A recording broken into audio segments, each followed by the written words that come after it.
নমস্কাৰ আপোনালোকে চাই আছে ক্ৰিকেট গুৰু আছাম ইউটিউব চেনেল ভাৰত আৰু দক্ষিণ আফ্ৰিকাৰ মাজত অনুষ্ঠিত হোৱা প্ৰথমখন টেষ্ট মেচত ভাৰতৰ পৰাজয় হৈছে আৰু ক'বলৈ গ'লে গুটে যদি আমি পিটছখন চাওঁ পিটছখনক আমি ক'ব লাগিব কাৰণ এনেকুৱা এখন পিটছ আমি দেখিবলৈ পালোঁ য'ত নেকি স্পিন বলিঙৰ কাৰণে অতিশয় বেছি সহায়ক পিটছ আছিলে আৰু পিটছখন সাধাৰণতে আমাৰ ভাৰতৰ ফালৰ পৰা বনোৱা গৈছিলে বুলি শুনা গৈছে সকলোতে এইটো সংবাদ মাধ্যমত আলোচনা হৈছে গৌতম গম্ভীৰে নিজেও কৈছে যে এনেকুৱা এখন পিটছে সাধাৰণতে বিচাৰিছিল বুলি কোৱা হৈছে গতিকে ভাৰতত যেতিয়া খেল হয় এনেকুৱা ধৰণৰ পিটছ দিয়া হয় কিন্তু এইখনটো অতি হয় বহুত বেছিয়ে আছিলে মানে ক'বলৈ গ'লে বহুত বেছিয়ে নতুবা ইমান কম টাৰ্গেটৰ খেল হৈছে তাতে যুঁজ হৈছে নতুবা ৰান চান একদম নাই ল' স্কৰিং খেল গোটেইখন যদি আপোনালোকে খেলখন চাইছে প্ৰথমৰ পৰা শেষলৈ ৰান তেনেকৈ হোৱা নাই কাৰো ইমান বৰ বিশাল ৰান তেনেকৈ নাই গতিকে সেইবিলাক আমি দেখিবলৈ পালোঁ এনেকুৱা এটা যে পিটছখনে কিন্তু খেলৰ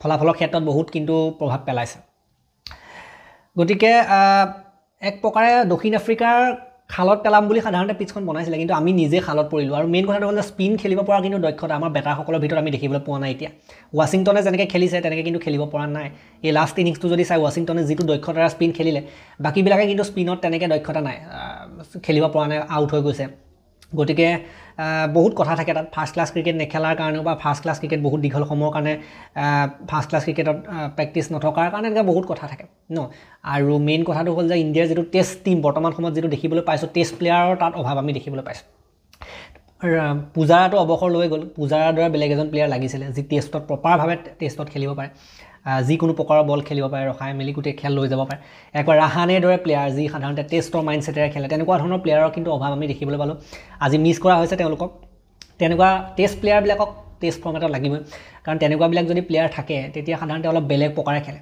আজি যি ধৰণে খেলিলে আমাৰ বেটাৰসকলে তাতকৈ অলপ বেলেগ এটা মানে ফ্লেভাৰ এড কৰে টেষ্ট যেনেকৈ খেলা হয় তেওঁলোকৰ বাফুমায়ে যেনেকৈ খেলিলে অৰ্ধশতক কৰিলে তেওঁলোকৰ লাষ্ট যিটো ইনিংছ আছিলে তাত কিমান ধুনীয়া খেলি দিলে আজি ৱাশ্বিংটনে যেনেকৈ খেলিলে গতিকে এই স্পিনত দক্ষতাটো আমি অলপ কম দেখিবলৈ পাইছোঁ স্পিনৰ ক্ষেত্ৰত দক্ষতা অনাৰ প্ৰয়োজনীয়তা আছে ভাৰতীয় বেটাৰসকলে আগৰ বেটাৰসকলৰ কথা ক'বলৈ গ'লে স্পিন খেলাত কোনো সমস্যাই নহয় তেওঁলোকে এটেকো কৰে ভালকৈ ডিফেন্সো কৰে আজি আমি দেখিবলৈ পালোঁ না এটেক না ডিফেন্স আউটহে হৈছে এফালৰ পৰা লাহে লাহে ইজনৰ পাছত সিজন গতিকে বহুত এতিয়া বৰ্তমান সময়ত হাৰিলে যিহেতুকে এইটো ছিৰিজত 1-0 পিছ পৰিলে গতিকে এইটো ছিৰিজটো আৰু জিকিব নোৱাৰে হয়তো বচাব পাৰিব লাষ্টখন যদি জিকে গুৱাহাটীত হ'ব নেক্সটখন তাত যদি জিকে তেতিয়া বচাব পাৰিব ছিৰিজটো আৰু সেইখন ড্ৰ কৰিলে বা হাৰিলে ছিৰিজে হাতৰ পৰা যাব চ' আৰু এটা কথা আজি সাধাৰণতে হাৰিছে 30 ৰানত হাৰিছে আৰু শুভমান গিল সেইফালে আঘাতপ্ৰাপ্ত হৈ হস্পিটেলত ভৰ্তি হ'বলগীয়া আছিলে তেখেতে নাহিলে ডিঙিৰ আঘাতৰ কাৰণে গতিকে তেখেত নহাতেও কিন্তু প্ৰভাৱ পেলালে কাৰণ 30 ৰানত হাৰিছে বেছি ৰানত হৰা নাই আৰু ভাৰতৰ এজন বেটাৰ নাই মেইন কেপ্টেইনজনেই নাই অধিনায়কজনেই নাই তেনেকুৱা অৱস্থাত বহুত প্ৰভাৱ পৰে শুভমান গিল থকা হ'লে কিজানিবা কেইটামান ৰান কৰিলেহেঁতেন কিজানিবা 30তকৈ ওপৰ কৰিলেহেঁতেন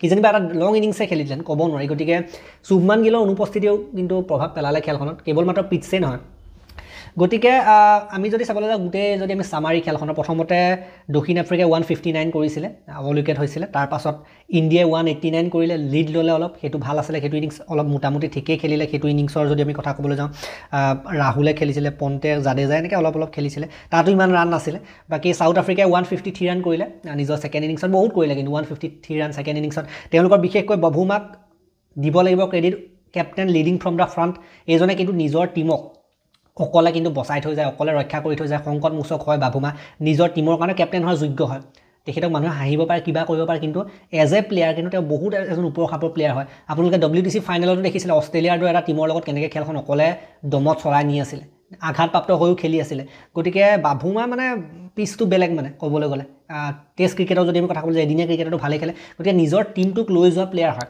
আজিৰ যুগত কিন্তু এনেকুৱা প্লেয়াৰৰ বহুত দৰকাৰ গতিকে 136টা বলত যিটো 55 ৰান কৰিছিলে ছেকেণ্ড ইনিংছত বাবুমাই 136টা বল খেলি 55 ৰান এনেকুৱা এখন পিটছত য'ত নেকি ৰান অহা নাছিলে এনেকুৱা এটা ইনিংছ আজি আমাৰ ভাৰতৰ টাৰ্গেট চেছ কৰোঁতে কোনোবা এজনৰ পৰা লাগিছিলে নিছিলেগৈ ৱাশ্বিংটনে নিছিলেগৈ নিঃসন্দেহে নিছিলেগৈ কিন্তু আৰু অলপ নিব লাগিছিলে তেনেকুৱা শেষ কৰি মানে থৈ যাব পৰাকৈ ফিনিচিং কৰি কিন্তু আৰু লগ দিয়া মানুহো নাছিলে তেনেকুৱাও কথা থাকে গতিকে বাবুমাৰ পৰা কিন্তু শিক্ষা ল'বলগীয়া আছিলে যেনেকৈ খেলিছিলে বাবুমা 136টা বলত 55 ৰান এইটো কিন্তু বহুত কামত দিলে গতিকে সেইটোৱে কিন্তু খেলখনৰ ইফাল সিফাল কৰি দিলে বাবুমাই যিটো অৰ্ধশতকীয় ইনিংছ খেলি থৈ গৈছিলে নিজৰ শেষ ইনিংছটো তাত কিন্তু মজা এইটোৱে গোটেই খেল বদলিলে বুলি মই ক'ব বিচাৰিম কাৰণ 55 ৰান বহুত ৰান আছিলে সেইটো বাকী ভাৰতৰ যিটো ইনিংছ ছেকেণ্ড ইনিংছ 93 ৰানত অল উইকেট হৈ গ'ল 124 টাৰ্গেট আছিলে এইটো পাৰ কৰিবগৈ নোৱাৰিলে ভাৰতীয় টীমে জয়ছোৱাল 0 ৰাহুল 1 তেওঁলোকৰ কোনেও একো কৰিব নালাগে, কোনোবা এজনে কিবা এটা কৰিব পাৰিব লাগিছিলে।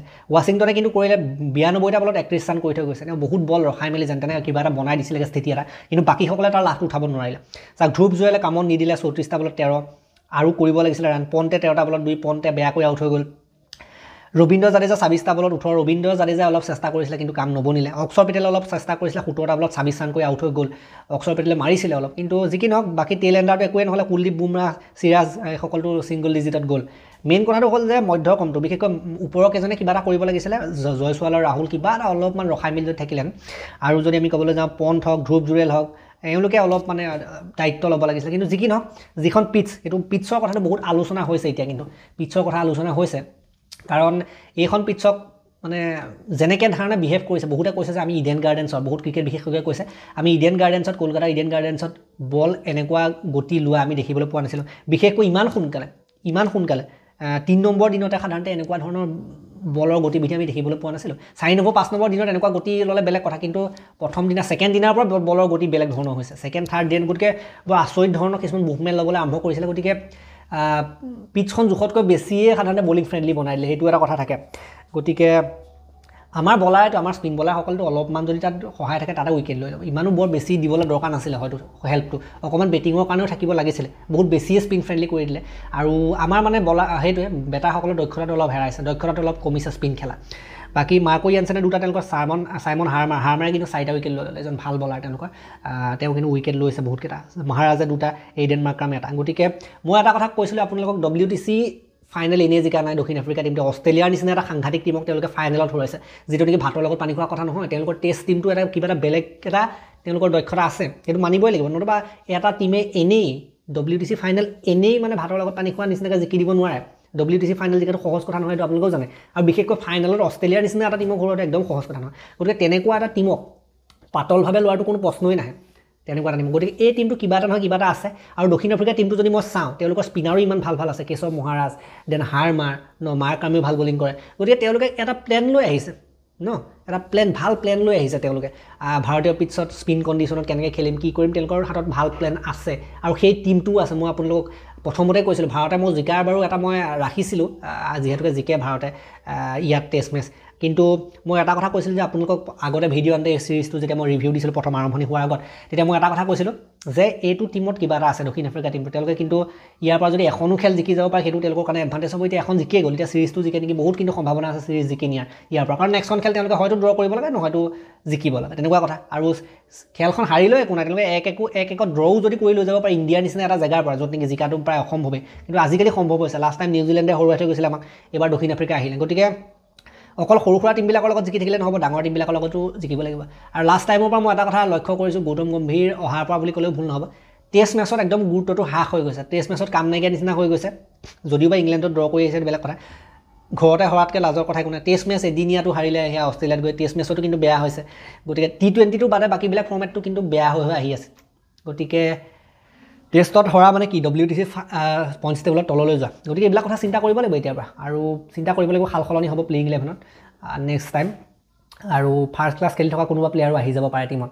ৰঞ্জি ট্ৰফিও হৈ আছে ইফালে, তাত যদি কোনোবা প্লেয়াৰ ভাল খেলি আছে টিমৰ কাৰণে কল আপ পাই যাব পাৰে নেক্সটখন খেলৰ কাৰণে গুৱাহাটীত হ'বলৈ। বাকী যি কি নহওক এই ভিডিঅ'টো মই ইমানটা সমাপ্ত কৰিলোঁ, ভাল লগা নাই আজি যি কি নহওক খেলখন হাৰিলে কাৰণে। বাকী আমাৰ যিবিলাক emerging Asia cup, rising star Asia cup, আৰু লগতে আৰু এখন খেল হৈ আছে ইণ্ডিয়া চাউথ আফ্ৰিকা বিৰুদ্ধে, এইবিলাক মই ভিডিঅ' দিম লাহে লাহে দি থাকিম, সৰু ভিডিঅ' আপডেট আনি থাকিম। এই ভিডিঅ'টো ইমানটা সমাপ্ত কৰিলোঁ, ধন্যবাদ। নতুনকৈ আহিছে যদি লাইক, শ্বেয়াৰ আৰু ছাবস্ক্ৰাইব কৰি দিব, ধন্যবাদ।